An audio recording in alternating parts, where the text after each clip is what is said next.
பாமக தலைவர் டாக்டர் ராமதாஸ் அதானி வழக்கில் ஒரே ஒரு கேள்வியை கேட்டார் ஸ்டாலினை.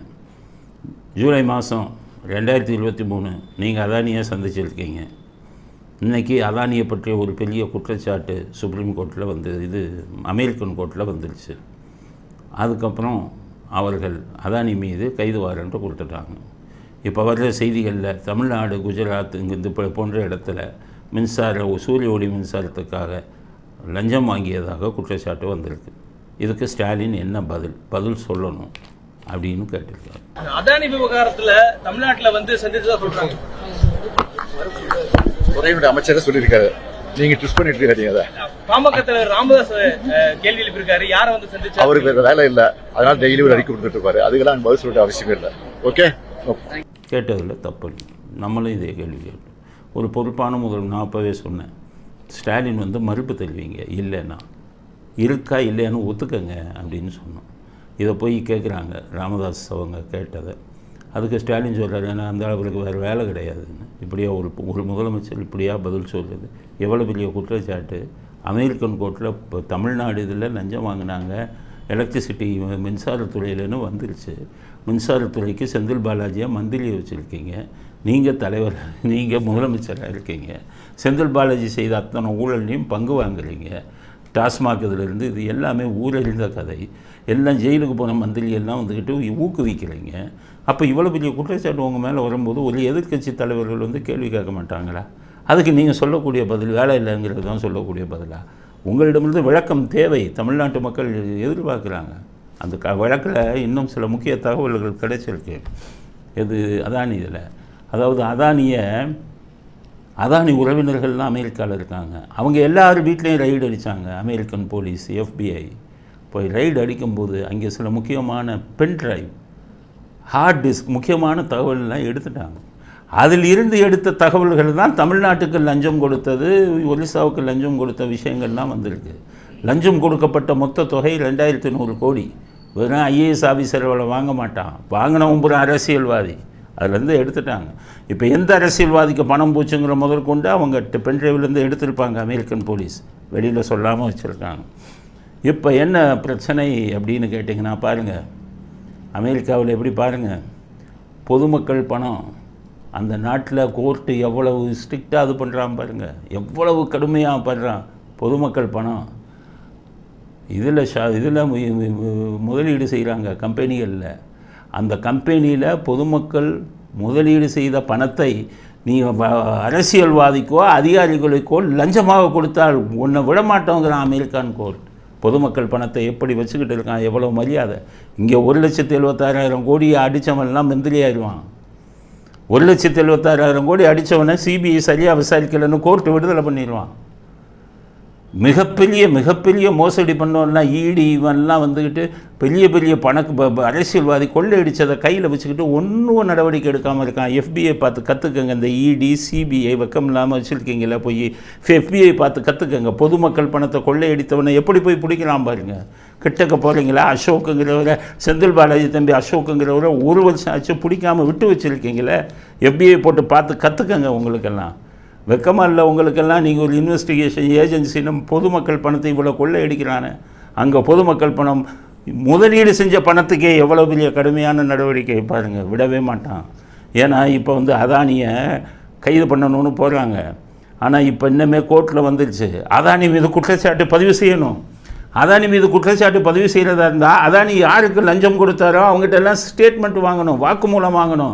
இங்கே ஸ்டாலினுக்கு போயிருந்தால் ஸ்டாலினை நேராக அமெரிக்கன் போலீஸ் அதானி உனக்கு இவ்வளோ பணம் கொடுத்ததா அந்த இதில் இருக்க பென் ட்ரைவில் ஆதாரம் இருக்குது, எவ்வளோ பணம் வாங்கினேன்னு ஸ்டேட்மெண்ட்டு கேட்பாங்க. உதயநிதி வந்தால் உதயநிதியை அதானி பையன் பார்த்துருக்காரு. ஸ்டாலினை அதானியை பார்த்துருக்கிறதா ராமதாஸ் சொல்கிறாரு. அப்போ என்ன அர்த்தம்? இவர்கள் தப்பவே முடியாது. அமெரிக்கன் போலீஸ் விட மாட்டான். நம்ம ED மாதிரி இல்லை, ஆமை வகத்தில் போவானே அவனை மாதிரி இல்லை. நம்ம இவங்க போயிருக்கான் பாருங்க, நம்ம CBI அவனை மாதிரி இல்லை, அமெரிக்கன் FBI. அப்படி பொதுமக்கள் பணத்தை தவறாக பயன்படுத்தினால் கொன்னுருவான். அதுதான் நாடு. இங்கே பொதுமக்களால் தேர்ந்தெடுக்கப்பட்டவனே பொதுமக்கள் பணத்தை கொள்ளையடிக்கிறான். இதுதான் இந்தியா, இதுதான் தமிழ்நாடு. அதனால் இப்போ இந்த வழக்கு எப்படி போகுதுன்னா, அதாவது எந்தெந்த அதிகாரிகள் பணம் வாங்கினாங்களோ எந்தெந்த அரசியல்வாதி பணம் வாங்கினாங்களோ, அதானி வீட்டு உறவினர்கள் வீட்டிலேருந்து எடுத்த அந்த சிடி, அந்த பென் டிரைவு, அந்த ஹார்ட் டிஸ்க்கு, இதில் இருக்கிறது உண்மையானால் விடவே மாட்டாங்க. இவங்ககிட்ட வந்து வாக்குமூலம் வாங்கினா தான் அந்த பணத்தை இவர்களிடமிருந்து மீட்டு அமெரிக்க மக்களுக்கு சேர்க்காம விட மாட்டான் FBI. அப்போ 2100 கோடி 1000 கோடி இவங்க லஞ்சம் வாங்கியிருந்தான். அந்த 1000 கோடி திருப்பி பெற்று இவங்க மேலே வழக்கு போடுவான். இதுதான் இன்று போய் கொண்டிருக்கும் நிலைமை. ஸ்டாலினுக்கு எல்லாம் ஒன்றும் தெரியாது, இது எங்கே போய் நிற்கும்னு தெரியும். அதனால் இங்கே இருக்கிற பிஜேபி கவர்மெண்ட்டு அவங்க மேலே இன்னும் 1,00,000 கோடி கொள்ளையடிச்சாலும் கண்டுக்க மாட்டாங்க. ராக்கெட் டெக்னாலஜி, வானம் எதை ஆரம்பித்தாலும் கண்டுக்க மாட்டான் பிஜேபி. 23 MP இருக்குப்பா, என்ன வேணாலும் பண்ணிட்டு போகிறான்னு விடுவான். ஆனால் அமெரிக்கன் அப்படி இல்லை. அதனால் இப்போ கிடைச்சிருக்கு வலுவான ஆதாரங்கள். அதை வெளியில் சொல்லலை. யார் லஞ்சம் வாங்கினாங்கிறத சொல்லலை. அதானி லஞ்சம் கொடுத்தாங்கிறத மட்டும் வெளியில் சொல்லியிருக்காங்க அமெரிக்கன் கோர்ட்டு.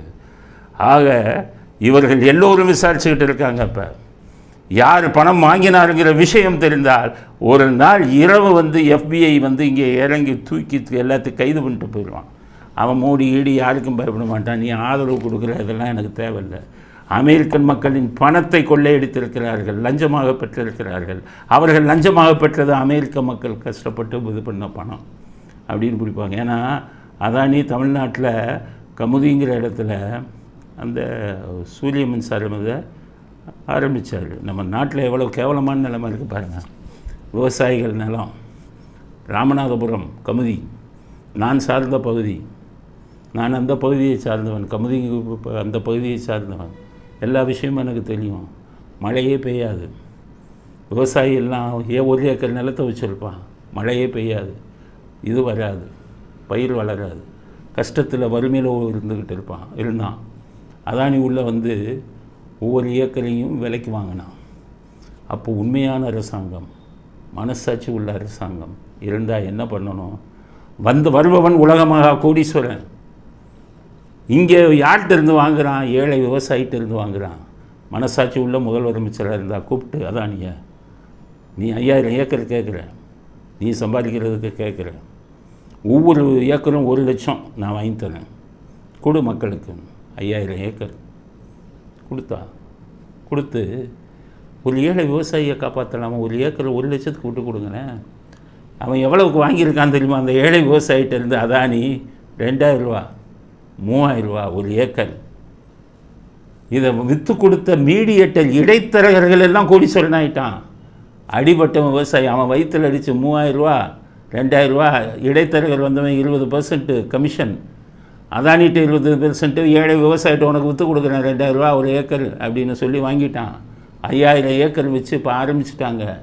இந்த விவசாயி அந்த ஏக்கர்கள் நிலத்தை விற்றானே, அவன் போய் இங்கே கூலி வேலை செய்கிறான். அவன் நிலத்திலேயே சம்பாதிச்சவன் அதானிங்கிற உலகமாக பணக்காரன். பறி கொடுத்தவன் ஏழை தன்னிடமிருந்த 1 ஏக்கரையும் 2 ஏக்கரையும் 2000 ரூபா 3000 ரூபாய்க்கு கொடுத்துட்டு அதே அவனுடைய நிலத்திலேயே இன்றைக்கி போய் வேலை செஞ்சுக்கிட்டு இருக்கான், கூலி வேலை செஞ்சுக்கிட்டு இருக்கான்.